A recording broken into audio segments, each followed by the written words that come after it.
각 구조의 특성 보도록 하겠습니다. 기초입니다. 기초는 우리 기둥이 이렇게 있으면 집안에 만약에 바로 기둥을 놓으면 집안은 흙이기 때문에 언젠가는 이게 푹 꺼질 거예요. 그래서 안 된다 해서 이렇게 추가로 구조물을 대고요. 여기에 좀 넓은 판을 하나 구성을 해줍니다.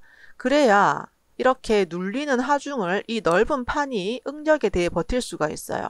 예를 들어서 이 땅에 하이힐 신은 거랑 운동화 신은 거랑 이렇게 푹 꺼지는 값이 다르잖아요. 그것처럼 이렇게 하이힐을 신은 아이를 밑에서 운동화가 받쳐준다라고 좀 이해하시면 좋겠습니다. 이렇게 만들어주는 것이 기초, 상부 하중을 집안으로 전달하기 위한 건축 구조 부분입니다. 자, 기초의 형태는 세 가지 보도록 할게요.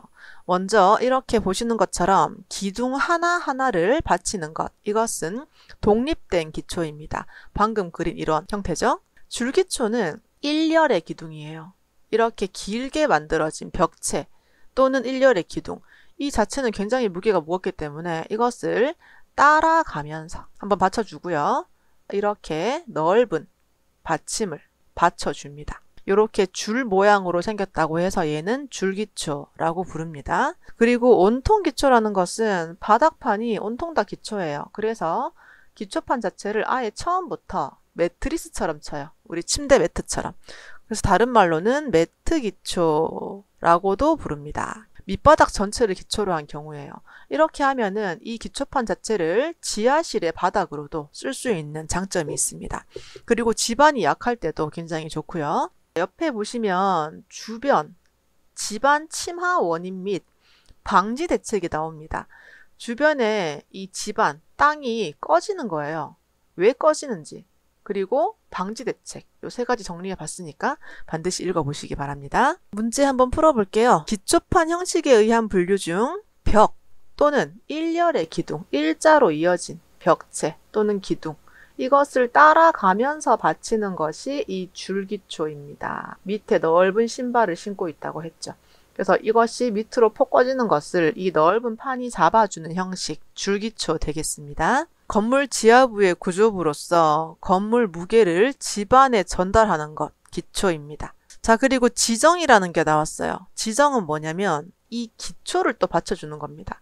만약에 이 땅 자체가 굉장히 단단한 돌 위에 짓는 게 아니라 일반적으로 이런 모래 집안, 아니면 좀 심한 경우에는 뻘이 나올 수도 있잖아요. 아니면 모래와 뻘이 섞여 있는 롬 나올 수도 있거든요. 이럴 경우에 이 기초를 받치는 겁니다.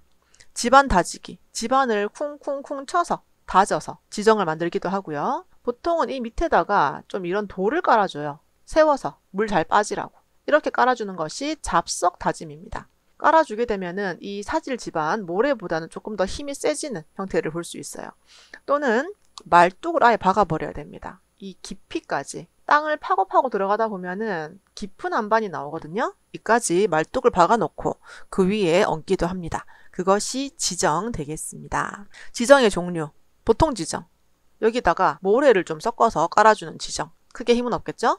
그 다음에 자갈이나 잡석을 깔아서 모래보다는 조금 더 건물을 잘 받칠 수 있도록 해주는 것이 보통 지정입니다. 주택 정도 지을 때 보시면 되겠습니다. 근데 아파트 같은 거 짓는데 이런 거 돌 깔아서 될 문제는 아닙니다. 그럴 때는 이렇게 집안까지 말뚝을 박아서 하는데, 우리 전통적인 개념으로는 나무 말뚝, 콘크리트 말뚝은 이렇게 기성품을 만들어 와서 갖다 박는 방식, 또는 그 자리에 땅을 파서 콘크리트를 타설하는 방식, 제자리 콘크리트 방식, 또는 이것도 미리 만들어낸 콘크리트 말뚝, 이런 좀 비슷하긴 한데 이거는 그냥 파는 거 맞춰서 사는 거고, 이것은 현장에 맞춰가지고 공장에서 만들어 오는 방식 정도로 보시면 되겠습니다.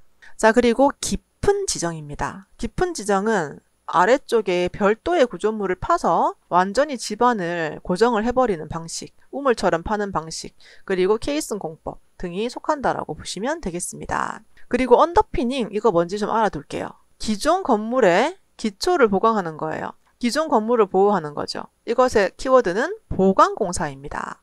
건물의 기초나 지정을 보강, 추가로 기초를 삽입, 이런 경우죠. 지지면을 더 깊은 집안에 정착하거나 기울어진 건축물을 바로잡을 경우입니다. 처음에는 괜찮았는데 이 옆에 어떤 건축물이 들어오면서, 아주 큰 건축물이 들어오면서 이것이 같이 기울어지는 사고가 발생될 수 있습니다.